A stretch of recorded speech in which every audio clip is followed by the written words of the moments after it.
दिल्ली की सियासत में एक के बाद एक ऐसे झटके लग रहे हैं जिनसे अरविंद केजरीवाल की पार्टी की नींव तक हिलती दिख रही है। जिस नेता को कभी अरविंद केजरीवाल का सबसे भरोसेमंद चेहरा माना जाता था और जिस राघव चड्ढा को युवा राजनीति का पोस्टर बॉय कहा जाता था, वही राघव चड्ढा आम आदमी पार्टी छोड़कर भारतीय जनता पार्टी में शामिल हो चुके हैं। लेकिन सबसे बड़ा सवाल ये है कि आखिर ऐसा क्या हुआ कि 15 साल तक पार्टी की पहचान बना नेता एक झटके में उससे अलग हो गया।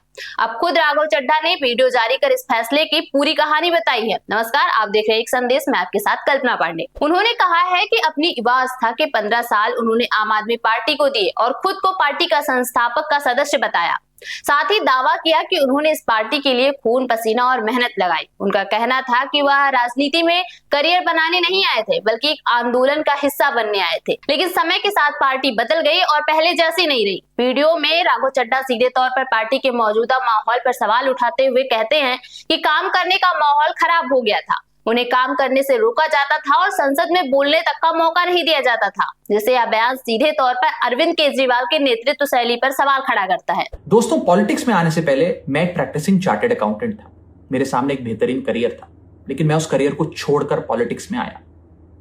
अपने करियर को बनाने के लिए पॉलिटिक्स में नहीं आया और एक पॉलिटिकल पार्टी का फाउंडिंग मेंबर बना, जिस पार्टी को मैंने अपने प्राइम यूथ के 15 साल दिए, अपने खून पसीने से, बहुत मेहनत से इस पार्टी को सींचा। लेकिन आज ये पार्टी वो पुरानी वाली पार्टी नहीं रही। इस पार्टी में आज एक टॉक्सिक वर्क एनवायरनमेंट है। आपको काम करने से रोका जाता है, पार्लियामेंट में बोलने से रोका जाता है और ये पॉलिटिकल पार्टी आज चंद करप्ट और कॉम्प्रोमाइज लोगों के हाथ में फंसकर रह गई है, जो अब देश के लिए नहीं, अपने निजी पर्सनल फायदे के लिए काम करते हैं। इसी दौरान उन्होंने अपने सामने मौजूद 3 ऑप्शंस का भी खुलासा किया। पहला, राजनीति को पूरी तरह छोड़ देना। दूसरा, पार्टी के अंदर रहकर सुधार की कोशिश करना और तीसरा, किसी दूसरी पार्टी में जाना। आखिरकार उन्होंने तीसरा रास्ता चुना और भारतीय जनता पार्टी में शामिल हो गए। मेरे सामने सिर्फ 3 ऑप्शंस थे।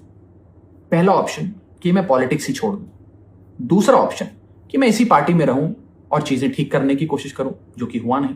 और तीसरा ऑप्शन कि मैं अपनी एनर्जी और एक्सपीरियंस लेकर पॉजिटिव पॉलिटिक्स करूं, एक और प्लेटफॉर्म के साथ, एक और पॉलिटिकल पार्टी के साथ जुड़कर सकारात्मक राजनीति करूं। उन्होंने खुद को सही इंसान लेकिन गलत पार्टी में बताया, जो अब राजनीतिक गलियारों में सबसे ज्यादा चर्चा का विषय बना हुआ है। पिछले कुछ सालों से मैं ये फील कर रहा था that perhaps I am the right man but in the wrong party. इतना ही नहीं, राघव चड्ढा ने दावा किया है कि यह फैसला सिर्फ उनका नहीं था, बल्कि 1 नहीं 2 नहीं बल्कि 7 सांसदों ने मिलकर पार्टी छोड़ने का फैसला लिया है। और उन्होंने सवाल उठाया कि क्या 7 लोग एक साथ गलत हो सकते हैं।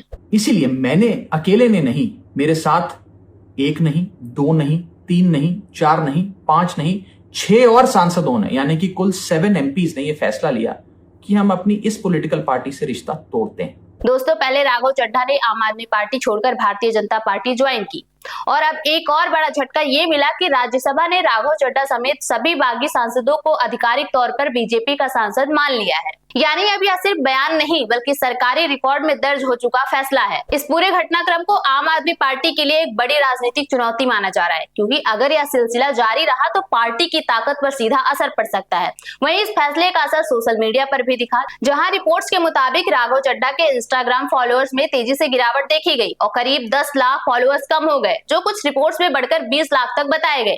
हालांकि राघव चड्ढा ने साफ कहा है कि उन्होंने यह फैसला डर या दबाव में नहीं बल्कि निराशा और असंतोष की वजह से लिया है।